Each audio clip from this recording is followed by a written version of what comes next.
maravilha de Deus. Olha a técnica. Vamos lá, irmão, na página 42. Aí vocês me ajudem. Nós estávamos já no final da 43. Ah, na 43 então, né? Porque aí você teve algumas exemplificação de 2 Coríntios 5, 14, 15, 2 Timóteo 3, 1 ao 9. Sim. Fala do texto do Godinho. Tá, então a gente... estava falando do amor, né? Eu falei de quais pontos? Secularismo eu falei. Secularismo, ponto que está aí na página 43, no final. Secularismo. Que está marcado em rosa. Não está marcado em rosa aí? Não, assim, ó. Não? Mas eu falei do secularismo? Não lembro, não. Não? Porque isso aqui são os desafios que nós temos, né? Então, os desafios que nós temos, o primeiro é o secularismo. Então, vamos começar por ele, tá? Sobre o secularismo, lá no final da página 43. Então, quais são os desafios na evangelização? O primeiro é o secularismo.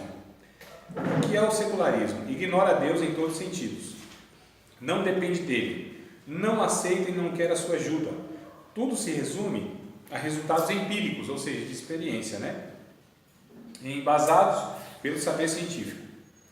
Vivemos em um mundo no qual as pessoas estão desacreditando do sagrado e proclamar a Cristo como Deus e Salvador não soa bem aos ouvidos desse homem pós-moderno, as pessoas que vivem no secularismo, tá bom? Então o secularismo é marcado pela desconsideração do que é sagrado, do que é santo. Se tinha um respeito maior, né, pelas coisas sagradas, as pessoas tinham, né? As pessoas respeitavam mais os espaços religiosos, as pessoas religiosas, né? Existia ainda um temor. Agora hoje tudo é profanado, irmãos, tá? O que é a profanação? A profanação é você desdenhar, você desconsiderar que há coisas sagradas, né? Que há coisas que precisam ser respeitadas. Então hoje a gente vê esse desrespeito assim com o sagrado de uma forma assustadora. E aí pregar sobre Deus, pregar sobre tem coisas que têm que ser respeitadas, que são santas, isso hoje para as pessoas são desprezadas. Então é um desafio que a gente tem, né? Aliás, irmãos, meu Deus, o negócio está a cada dia pior, e está pior inclusive por conta das redes sociais e de toda essa proposta de tolerância, né? Temos que respeitar todo mundo. Não, de fato, o ser humano precisa ser respeitado. Agora estamos confundindo respeito com aceitação de tudo. E aí que é a diferença. Eu respeito a pessoa, não posso ofendê-la, né? Não posso lá agredi-la, isso é impensável, lógico. Nenhum cristão ele vai concordar com essas coisas. Agora o que estão querendo fazer com a gente é que a gente aceite todo tipo de comportamento como sendo um comportamento normal e aprovado. Aí fica complicado, né? Mas aí a gente vê uma profanação enorme, não se respeita mais. Agora, se não se respeita, o povo pacífico, né? Ninguém vai lá zombar de Allah.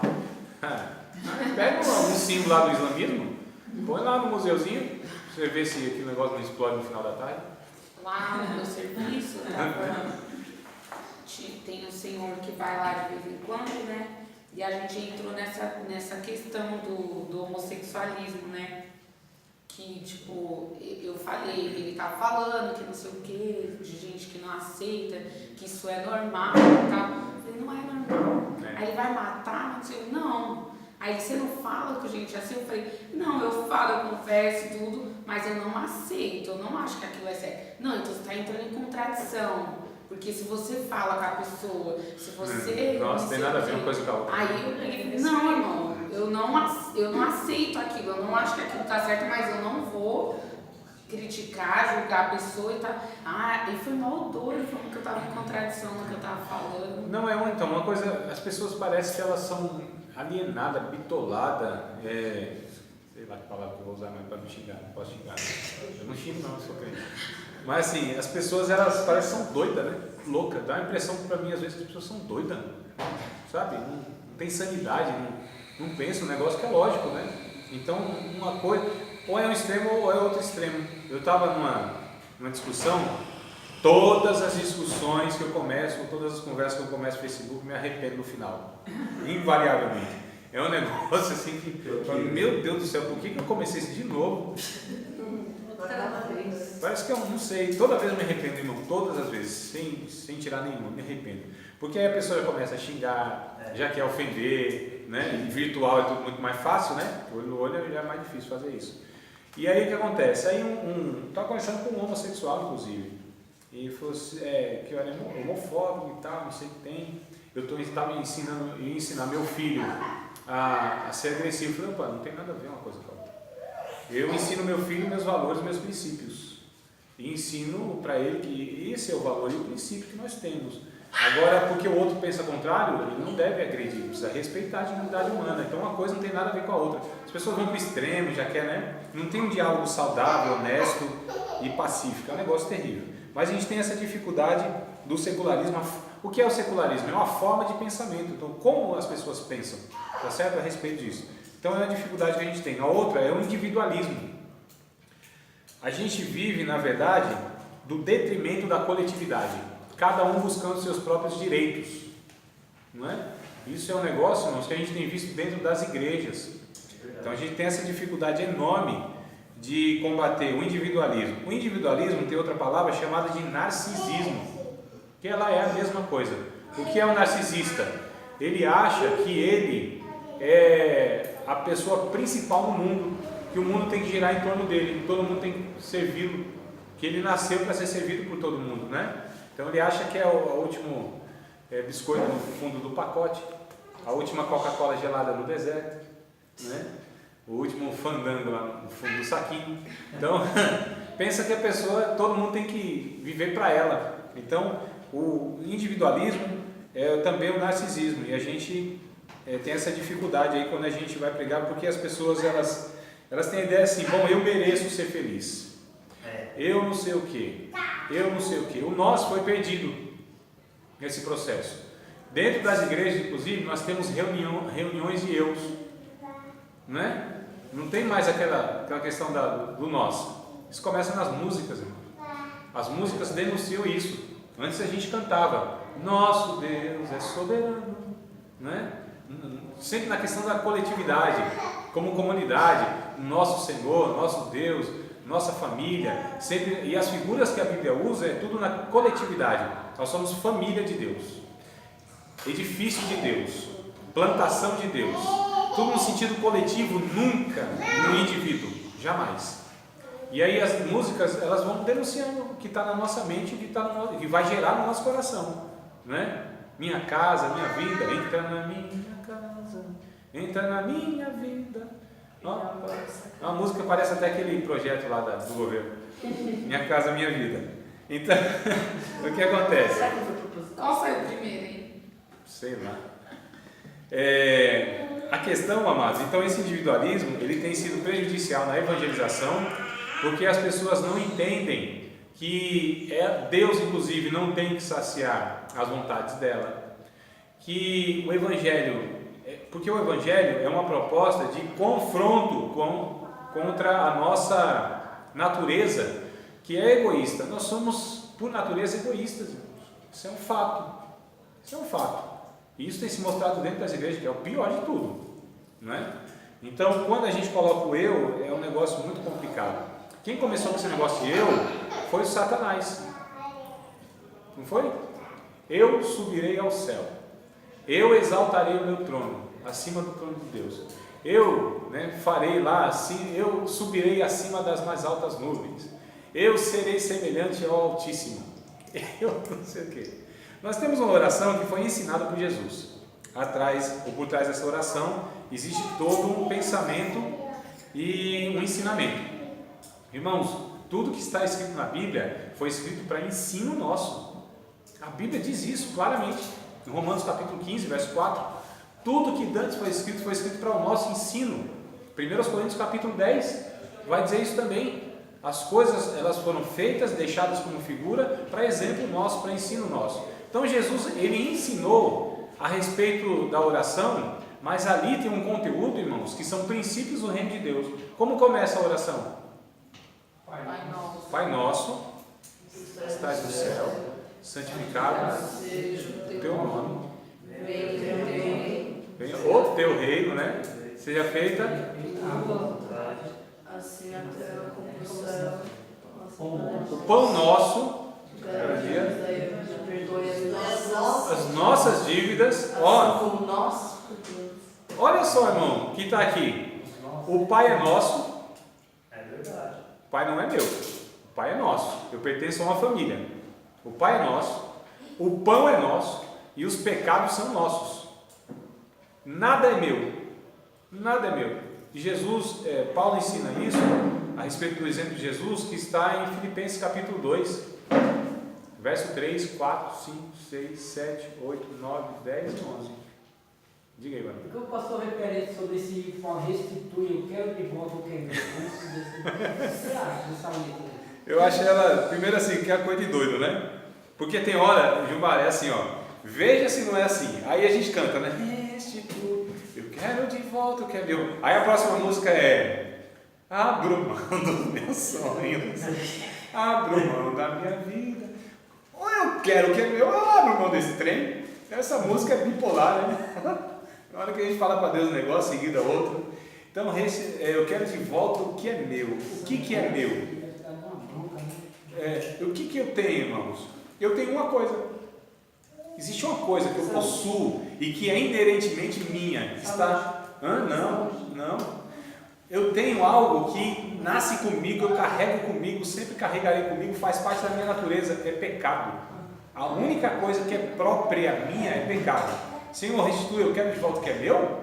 Você quer o pecado? É a única coisa que eu tenho, que é minha, que pertence a mim, que não veio de Deus. Aí você fala restituir, né? Restituir. Sempre nessa questão.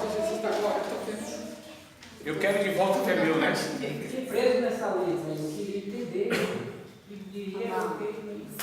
O problema está, irmão, sempre nessa questão de chamar tudo para a centralidade que sou eu. As músicas são egocêntricas. Cadê Cristo no meio? Cadê o louvor a Deus? Cadê o desejo de ver todos abençoados? A figura central sou eu. São cultos egoístas. São cultos narcisistas. Não é, irmão? Não é? Deus vai te exaltar, Deus vai vergonhar os teus inimigos, Deus vai te colocar, sei lá onde, os teus inimigos vão ser abatidos, aqueles que te viram na prova e não te ajudou, quando vê você na bênção vai se arrepender, você vai estar no palco, o resto na plateia. Irmão, então tem alguma coisa errada aí, né? Onde o homem está sendo colocado como centro das coisas, não é Cristo mais. Os cultos, as pregações e os louvores não são mais cristocêntricos. Ou seja, Cristo não é o centro desse negócio. É complicado isso aí. A música denuncia o que está no nosso coração. É esse o desejo que está no meu coração. É que Deus me exalte, Deus me abençoe. Nunca no sentido coletivo.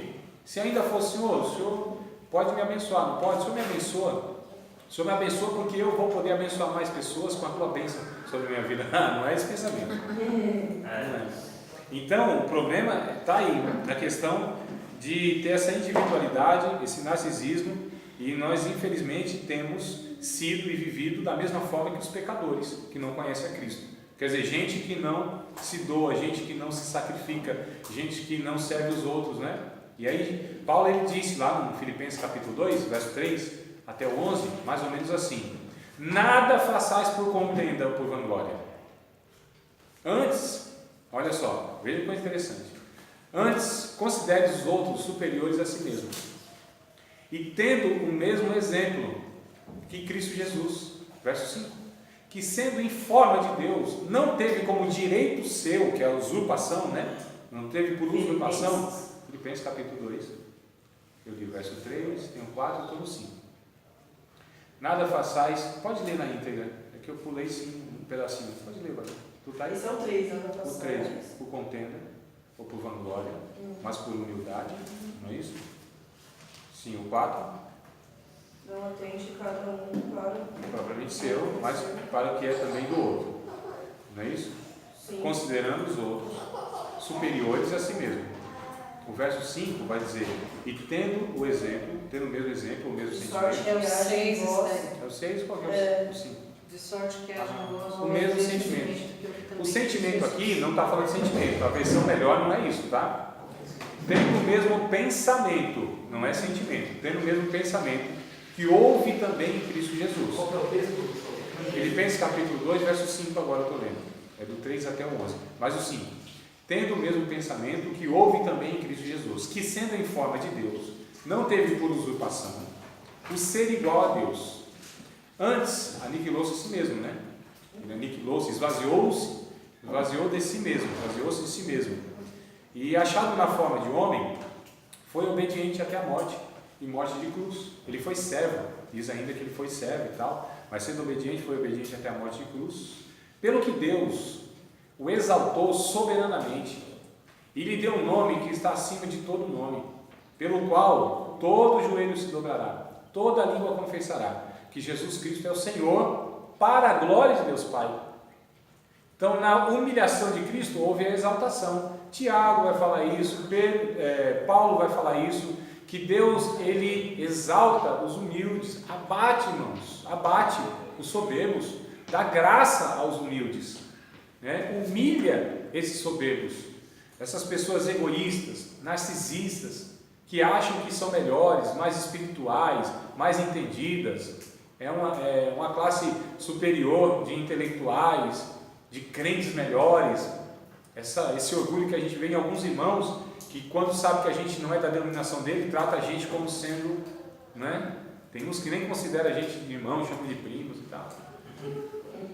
E tem outros aí que são pentecostais também, como nós somos, mas não é da denominação dele, meu Deus do céu. Nem cumprimenta, não tem jeito. Não é? Acreditam que nós não somos crentes. Acreditam que nós não somos regenerados, discípulos de Jesus. Acreditam, porque eles se julgam melhores. Infelizmente, isso dentro das nossas igrejas também tem irmãos assim, que eles acham que são melhores. E aí, quando um peca, olha que coisa interessante, irmãos. Quando um peca na igreja, o que acontece? Esse que pecou, ele é visto como uma pessoa inferior, que não soube lidar com a tentação, né? Que é menos espiritual. Aí, meu amado, e se era de alguma maneira usado por Deus, aí está lascado. Porque é a hora que chegou, né? Porque esse irmão era tido como mais espiritual, agora é a minha oportunidade de humilhá-lo. E aí, aqueles imaturos, que não são poucos, muitas vezes, diz assim, ó, pecador, pecou, né, irmão? E aí a gente vai para a ceia. A gente vai para a ceia, e aí eu estou lá na ceia, de uma forma egoísta, dizendo assim, bom, Senhor, obrigado, 30 dias, o Senhor me preservou na tua presença, louvado seja o teu nome, quase que diz assim, glória a mim, louvado seja eu, né? Porque está no coração assim, eu consegui vencer, mas esse aqui não vai nem tomar ceia. É assim que a congregação faz. Congregação, estou falando, não é cristã do Brasil não, estou falando das congregações, né? Não, também não só, também não só. Aí deixa de lado, aí a gente faz o quê? Toma a nossa própria ceia, Paulo vai dizendo, não é a do Senhor. Não é a mesa do Senhor, é a nossa própria ceia, porque cada um, quando come o que é propriamente seu, está desprezando e não discernindo o corpo de Cristo, porque cada um toma a sua própria ceia. Isso eu vou louvar vocês? Jamais. Essa reunião é para pior, não é para melhor. Vocês são carnais. Olha, essa é a ceia de Cristo, que eles estavam participando em Corinto e no nosso tempo também não é diferente. Aí a gente fala assim, tá vendo? Ó, pecado se vira, vai aguentar não sei quantos meses. Mas de quem é o pecado? Nosso. Se o Pai é nosso, se o pão é nosso, por que o pecado é do outro? O pecado é nosso. Por que é nosso? Porque ele sou eu, é meu irmão, pertence à minha família. Por que eu me alegro? Por que eu sou indiferente, insensível, não me importo? Você é problema seu. Seu pecado se vira, aguenta as consequências. Não pecou, meu irmão? Percebem uma mentalidade mundana, a mentalidade carnal que a gente tem muitas vezes, que não tem nada a ver com Cristo, discípulos de Jesus, gente regenerada, que sofre com o outro sofrendo, se alegra com o outro se alegrando, né? Chora com quem está chorando, carrega o pecado do outro, porque o pecado do outro pertence também a mim, porque depois do pecado a gente fala assim, a culpa é sua, não tem nada a ver com isso, né? Eu que estou aqui, sou fiel a Deus, oro, jejuo 2 vezes na semana, dou o dízimo, não sou nem como esse pecador miserável não, Senhor. É uma assim, não. né? Aí o pecador miserável está lá, não tem nem coragem, irmão, de olhar para o céu, batendo no peito, dizendo, miserável, eu sou pecador. Aí Jesus olha assim, é você, pecador miserável, que está saindo justificado dessa reunião. E o outro soberbo, o espiritual, está auto se justificando e nem está tomando as dores por você, e ainda tem a insensibilidade de dizer assim, não sou como esse miserável pecador. Olha, irmão, o que Jesus está ensinando para a gente naquele texto e como a gente vive hoje. Nós vivemos muitas vezes como os ímpios, insensíveis, indiferentes, gente que não conhece misericórdia, que não entende o que é compaixão, muito menos o amor na sua essência. Parece-me que o único exército que deixa os seus soldados para trás ferido e segue adiante é esse exército chamado de cristãos. Ele não está nem aí. Eu quero ir para o céu. Caminhando eu vou para Canaã. Se você não vai, não me peça aí. Tem música que é assim. Tem. E você não vai. É exatamente essa. Quer dizer, não me peça não. Exatamente. Vocês percebem, irmãos? Como que está complicado? Porque quando a gente evangeliza as pessoas, traz para esse convívio enfermo, doente, egoísta, meu Deus do céu, eles já vieram disso aí. E eles chegam aqui, irmãos, e se deparam com essa realidade e são ensinados na mesma mentalidade, meu Deus do céu. Essa evangelização, ela está sendo um adestramento e está sendo uma catequese religiosa para tirar a pessoa lá da religião dela e vir para cá. A pessoa fica uma religiosa bonitinha, porque assim, agora não é, porque não frequenta mais boteco, não toma as cachaças que tomava, não é? Não usa mais a droga, não está roubando mais, não trafica, não se prostitui, não trai a esposa da torta direita e tal, não espanca mais a esposa. Eu estou falando aqui até assim, um cristão mais ou menos que a gente tem, tá? Porque tem uns que faz tudo isso aí dentro da igreja. Só que aí o coração dele não tem nada a ver com o coração de Cristo, o comportamento, a vida, o sentimento. Então a gente fez o quê? Fez outro religioso. Aí a gente roda o mundo. Jesus disse, vocês vão aonde tem que ir para fazer um prosélito. E vocês fazem esse prosélito, filho do inferno 2 vezes. Vocês nem deixam ninguém entrar, nem entra. Líderes religiosos, gente que ensina. Olha, irmão, percebe que não tinha muita diferença. No tempo de Jesus tinha esse problema também, hoje também tem. Não é? Então sempre houve, sempre haverá. A pergunta é, e eu nessa história? Onde que eu entro nisso? Em que aspecto que isso pertence na minha vida? Qual desses aspectos pertence à minha vida? Aí é a preocupação minha, Aí eu me preocupo com o meu pecado. Aí o meu pecado eu não transfiro para ninguém. Agora o pecado do outro eu tomo para mim. Porque Paulo disse em Gálatas capítulo 6, né? Ele disse, olha, quando vocês acharem algum irmão que foi surpreendido numa ofensa, leve a carga dele. Leve as cargas uns dos outros e vocês vão cumprir o amor de Cristo. A lei se resume nisso, irmão. O Evangelho se resume nisso. E se o Evangelho se resume nisso, e isso é o principal do Evangelho, se a gente não cumprir isso, a gente não está vivendo o Evangelho coisa nenhuma. É uma religião que comportamentalmente, socialmente, ela é melhor. Porque os crentes aqui não roubam, os crentes não espancam os outros, não traficam, não faz isso e aquilo, né?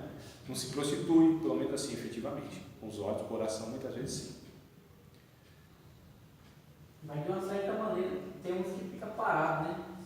Se no acomodismo, né? Tem muito, mano, tem. Já tem Deus para ser e os outros. Os outros se lascam. Estou salvo, né?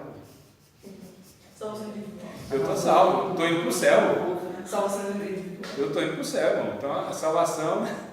E ninguém é salvo, irmão, na individualidade. Jesus não veio para me salvar. Jesus veio para nos salvar. Porque se eu quero me salvar, eu estou me perdendo nesse processo. Jesus disse: quem quiser salvar a sua própria vida vai perdê-la. Mas quem perder a sua vida, aí vai salvá-la. Percebe que a gente às vezes está perdido dentro da casa do Pai? Eu nunca transgredi um único mandamento do Senhor. Estou aqui, Senhor. Agora vem esse pecador desgraçado, desgramado, desonrou o teu nome, desviado, filho do cão, não quer nada com nada, dá mau testemunho, e o Senhor faz toda essa festa, essa alegria aqui? Meu filho, tudo que eu tenho está aqui para você desfrutar, não desfruta porque não quer, porque vive pela lei, pelo relacionamento de crédito e débito, de mérito e demérito, porque acha que na obediência vai conseguir alguma coisa. Você pode desfrutar pela graça, por tudo que eu ofereço, tanto ao outro que está lá desmantelado, é um pecador notório, desgraçado, socialmente todo mundo reconhece, quanto você que é um religiosozinho que está na minha casa, obedece, vem nos cultos, escola dominical, teologia, reza, jejua, vai no monte, vigia, tudo isso aí. Quem estava perdido? Os dois. Agora o pior é que a gente só enxerga quem está lá fora, o filho esbanjador, né? Se prostituiu, que desgramou tudo mesmo, todo mundo viu que ele bagunçou o nome do pai e tal, mas aquele eternamente perdido dentro da casa do pai a gente não enxerga, é mais difícil. Está lá, né, irmão? Está na igreja. O importante é que está, né? Hã? O importante é que está. Tá lá. Então, mas o perigoso é isso, que esse pecador que está dentro da casa do pai, não sai, é um religioso, a gente não enxerga o pecado, né? E ele não se acha esse pecador. Agora os outros é fácil a gente ver. É um negócio assim para se pensar muito e para se preocupar muito, porque a gente pode ser esse irmão mais velho do filho pródigo. Já ouviram alguém pregar sobre isso? O irmão mais velho do filho pródigo. É difícil, pode ter visto, mas é difícil. Agora sobre o filho pródigo, meu irmão, aí a mensagem até umas horas. Não é não? Se vocês entrarem no YouTube lá, procurar o irmão mais velho do filho Agora a pródigo, gente já sabe. é bem possível que vocês achem lá um tal do irmão André Freitas, que tem uma mensagem dessa lá. Tá? Fazer, vender o peixe, né, mano? Então vamos lá, mano. O individualismo, o narcisismo tem preocupado demais essa questão. E aí Jesus disse então que é para a gente viver amando os outros, servindo os outros e tal. O materialismo tem sido outro impedimento enorme, tá? O seguinte aí, ó. O materialismo tem sido algo assim terrível, porque as pessoas hoje acham que a vida constitui-se naquilo que elas podem amealhar, juntar, colocar na poupança, ter como algo, né, capital. Então, infelizmente, e também na igreja parece que tem um negocinho, uma proposta mais ou menos parecida, né? Em muitas igrejas a gente vê essa questão de que a nossa vida constitui em ter coisas e tal, e a gente vem para o culto para receber, receba. É só recibo, só recibo.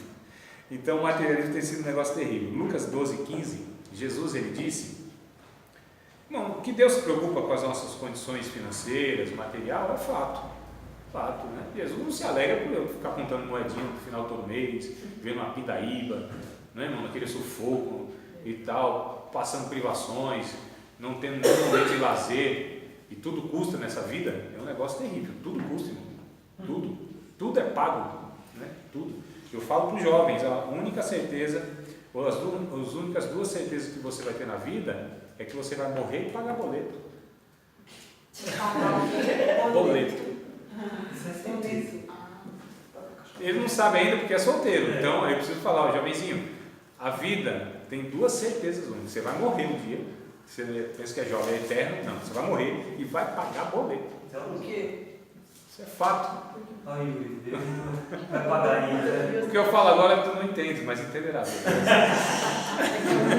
Com certeza entenderá. Não precisa compreender agora não, para não sofrer antecipado. Então olha só. Olha só, amados. Então materialismo. Mas Jesus disse no capítulo 12, verso 15 de Lucas, que a vida de qualquer pessoa não consiste nos bens que ela possui. A vida de qualquer um consiste nos bens que ela possui, né? E ele conta essa parábola aí que eu acho interessante vocês lerem depois, com certeza deve ter lido, mas para ler de novo e perceber que o Jesus está condenando aí são pessoas que vivem para juntar coisas, para terem coisas, possuir coisas, e não para serem pessoas e se relacionarem. E o maior valor de uma pessoa não é outra pessoa, e sim o que a outra pessoa inclusive pode dar. Que às vezes a gente se relaciona com outra pessoa no sentido de prestação de serviço, né? Por isso, se não está prestando serviço direito, troca de casamento, troca de relacionamento e troca de outras coisas, relacionamento em todo sentido. Então assim, a pessoa não atendeu, então são pessoas que têm a outra como uma mercadoria. E o Evangelho, infelizmente, tem sido vendido como um serviço, né? A igreja é quase um self-service. Tem um pensamento que é assim, O Evangelho tem sido vendido como um produto, e um produto de solução. Os ouvintes estão sendo os clientes, a igreja é uma loja, o púlpito é um mercado e o pregador é um vendedor. É mais ou menos assim, não é? Então, o materialismo tem sido um negócio terrível. 1 Coríntios 15, 19, vai ter um texto de Paulo que diz assim: se nós, cristãos, quer dizer, não está o cristãos lá, mas está implícito, né? Se nós esperarmos em Cristo somente nessa vida, nós somos os mais miseráveis de todos os homens. Nós não somos miseráveis, não. Nós somos os mais de todos os homens. Porque a proposta do Evangelho vai para além daquilo que a gente possui. A gente sabe, eu estava conversando com um pastor hoje. O pastor disse: André, eu morava aqui num condomínio fechado. Eu, pensando nos valores que ele estava falando e tal assim, eu cheguei a uma conclusão que a casa dele era mais ou menos 900 a 1 milhão de reais, o valor da casa dele. Condomínio fechado aqui perto. Perto assim, né? Interiorzinho perto, é Poá, Mogi, tudo, né? Ferraz, então, os condomínios fechados que tem aí. E ele disse: André, mas a gente estava infeliz lá. Estou morando aqui atrás do Aricanduva. O negócio está bênção de Deus, os filhos alegres, a esposa alegre, o negócio ficou bom. De 300 e poucos metros quadrados a casa, isso dá pelo menos 3 casas minhas, de terreno. Né? Estou aqui em 80 metros quadrados, é um apartamentozinho. Não é? E um apartamento, para ser razoável, é 90 e tantos metros. Então 80 já é pequeno. Quem saiu de 300 e pouco, eu acho que minha casa já é grande, que é 125 metros. Percebe, irmão?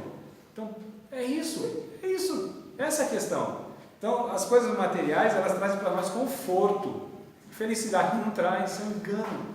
É uma coisa ilusória, não é? Então, o materialismo tem sido uma coisa difícil. E aí as pessoas acham, e as pessoas correm atrás disso. Irmãos, aqui tem alguns pontos que geram dificuldade na evangelização, e é aquilo que eu falo em outras palavras, em outras ocasiões eu já falei aqui. O ser humano, ele vive apoiado em três pontos. Ele busca, todo ser humano, sem Deus, sem Cristo, sem entender o Evangelho dentro ou fora da igreja, ele vive buscando 3 coisas. 3. Não necessariamente na mesma ordem, e nenhuma tem mais importância do que a outra. Precisa ser as 3, porque se o ser humano não conquistar essas 3, ele não acredita que está completo. E todas essas 3 não completam ele em nada. Olha, irmão, que coisa de louco. Que é fama, prazer e dinheiro. Todo ser humano vive, trabalha e corre atrás disso toda a sua vida, dentro, infelizmente, da igreja e fora dela. Infelizmente. Fama, dinheiro, né? E prazer. Tá? Fama, entenda também poder. Se a pessoa tem dinheiro, ela é rica, mas ela tem prazer. Prazer é tudo quanto vocês imaginarem. Sexual, lazer, tudo que Salomão disse que ele não privou os olhos dele de nada, ele tinha tudo, era rico. E mesmo assim, depois, no final da vida dele, ele disse: minha vida é triste. Não tem sentido nessa vida, debaixo do céu, debaixo do sol. Não há sentido. Eu tive mulheres, tive riqueza, tive fama, mas a vida do homem consiste em uma coisa: temer a Deus. Só, tá certo? Teve tudo. Ele disse: nossa, que vida monótona, chata, sem graça, sem vida mesmo. Era uma vida que tinha tudo, mas não tinha nada ao mesmo tempo. Porque não tinha o quê? Cristo, a alegria da salvação, aquilo que o ser humano precisa, de paz, de alegria. A gente já discutiu na aula passada retrasada que o reino de Deus consiste em justiça, paz e alegria no Espírito Santo. Então, o que acontece? A pessoa pode ter dinheiro e pode ter prazeres. Se ela não tem fama, ela vai usar esse dinheiro para conquistar fama, ela não está sossegada. Se ela tem fama, ela vai correr atrás do dinheiro, do prazer também. Agora o cristão, irmãos, não, totalmente diferente. O Evangelho, ele coloca todas essas coisas. Paulo, ele trouxe uma palavra para comparar essas coisas, ou seja, fama, prazer e dinheiro, e o Evangelho. Sabe o que ele chamou de fama, prazer e dinheiro? Esterco. Esterco, cocô. Número 2 é caquinha. Esterco, né? Ele está em Filipenses capítulo 4, né? Ele disse que ele tinha tudo, ele tinha fama, ele tinha Falaram, André, não está escrito exatamente assim. Ô, irmão, é por isso que a gente está aqui, a gente está trabalhando conceitos, a gente está pegando aí a essência, né, do negócio, né? Então a gente vai para além do que exatamente está escrito, mas a gente não perde sentido, não é que eu estou deturpando o texto, forçando a exegese, nada disso. Mas está lá. Filipenses, capítulo. Se eu achar Filipenses na minha Bíblia, vai ficar fácil, já viu? Filipenses no capítulo de número 3, né? Capítulo 3 e o 4 também, ele vai falar sobre isso aí também. Mas o capítulo 3 e o 4, irmão, leia os dois, tá? Lição de casa para o feriado. Tarefa de casa para o feriado agora. 3 e 4 vocês vão ver. Mas olha o 3. Verso de número 4, né? 3 e 4. Capítulo 3, verso 4. E ainda que também podia confiar na carne. Paulo dizendo, podia confiar em mim mesmo. Se algum outro cuida que pode confiar na carne, ainda mais eu. Circuncidado ao 8º dia, da linhagem de Israel, da tribo de Benjamim, hebreu de hebreu, ou seja, filho, né, de hebreu, da linhagem. Segundo a lei, fui fariseu. É a seita mais zelosa do judaísmo. Segundo o zelo, perseguidor da igreja. Segundo a justiça que há na lei, irrepreensível. Paulo, ele tinha um know-how, que a gente chama, né? Um pedigree. Ele tinha toda uma linhagem, irmão, que habilitava ele. Em outras ocasiões, ele vai falar assim, eu tive o maior mestre que existiu em Israel, Gamaliel. Paulo era culto, ele falava as principais línguas da época, era poliglota.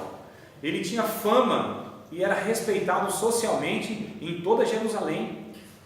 De toda a sua geração, ele era o primeiro, irmãos. Ele disse, todos da minha idade eram inferior a mim, eu sobrepujava, eu excedia todos em zelo, em exemplo, em religiosidade, em moral, em estima. Eu fui o principal pupilo do maior mestre, que é o Gamaliel. Olha, irmão, recebia cartas às autoridades, o cara era fenomenal, tinha linhagem, né? Todos os parâmetros religiosos tinham. Aí diz no verso 7, mas o que para mim era ganho, reputei-o por perda, por Cristo. E na verdade tenho também por perda todas as coisas, todas essas que a gente está falando aqui. Todas as coisas, pela excelência do conhecimento de Cristo Jesus, meu Senhor, pelo qual sofri a perda de todas essas coisas. Paulo perdeu, irmão, sabe o que? Conforto, autoridade, segurança, elogio das pessoas, consideração das pessoas. Ele, agora, longe da pátria, perseguido por meio mundo, literalmente, mais do que meio mundo, eu acho, o mundo todo, desprezado, né? Sofreu de verdade, passou fome, hein, Paulo, passou fome, essa conversa aqui, servo de Deus não passa fome, dizimista não passa fome. Então, só se Paulo não era nem servo de Deus, nem dizimista, nem ofertante, e tinha algum pecado na sua vida, não tinha fé, todas essas besteiras que falam, né? Mas passei fome, passei frio, fui perseguido, tentaram matar várias vezes, sofri com falsos irmãos, naufrágio, cada barco que Paulo entrava era afundado, cada cidade que ele entrava, ele era preso, quem estava com ele também era preso, era uma má companhia. Não é? Ele vai falar de um bocado de coisa, meu Deus, esse homem era zicado, como diz o jovem. Zicado. Não é? Zica no sentido ruim, né? Não, zicado de pá. Então, e Jesus tinha que falar assim, não manda Gabriel não, porque não vai dar conta, o cara aí tá ruim, manda o Miguel aí, tá, fazer uma segurança, que negócio. Era ruim. Ele diz assim, eu sofri a perda de todas essas coisas, da fama, do prazer, do dinheiro, da consideração, e as considero, todas essas que eu perdi, como esterco, irmãos, que é o cocô de vaca. Esterco, é cocô de vaca, é fezes. Considero como esterco, para que possa ganhar a Cristo. Percebe, irmão? O paradoxo do Evangelho, a contradição do Evangelho com esse mundo caído, com os valores que os homens dão. Então a gente precisa, inclusive, irmãos, o Evangelho não é qualquer coisa. O Evangelho, ele é mais valioso do que qualquer coisa que o ser humano pode descobrir, desfrutar, experimentar e conhecer. O Evangelho é aquilo que é tão sublime que quem descobre o Evangelho como o Evangelho ele despreza tudo e qualquer coisa que ele tenha conhecido e possa experimentar nessa vida, porque o Evangelho é muito mais valioso, é a pérola, é a vida, irmãos. É por isso que quem conhece o Evangelho de verdade, essas coisas não prende, sabe? Não angustia, não entristece para toda a vida, entristece momentaneamente, porque né, a gente é ser humano e tal, perder saúde não é bom, né?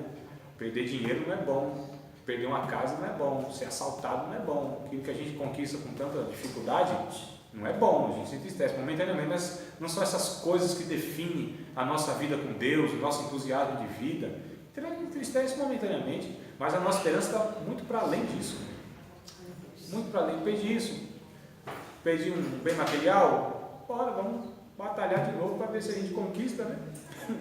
Né, irmão? Perdi a vida, não tem problema, a eternidade está aí, está tudo certo. Então nem a vida para nós é mais preciosa do que a vida aqui, a vida física, a vida biológica, a minha vida aqui na terra, nem o fôlego de vida, nem isso é mais importante do que a minha salvação. Minha salvação é o bem mais precioso que um ser humano pode ter, irmãos.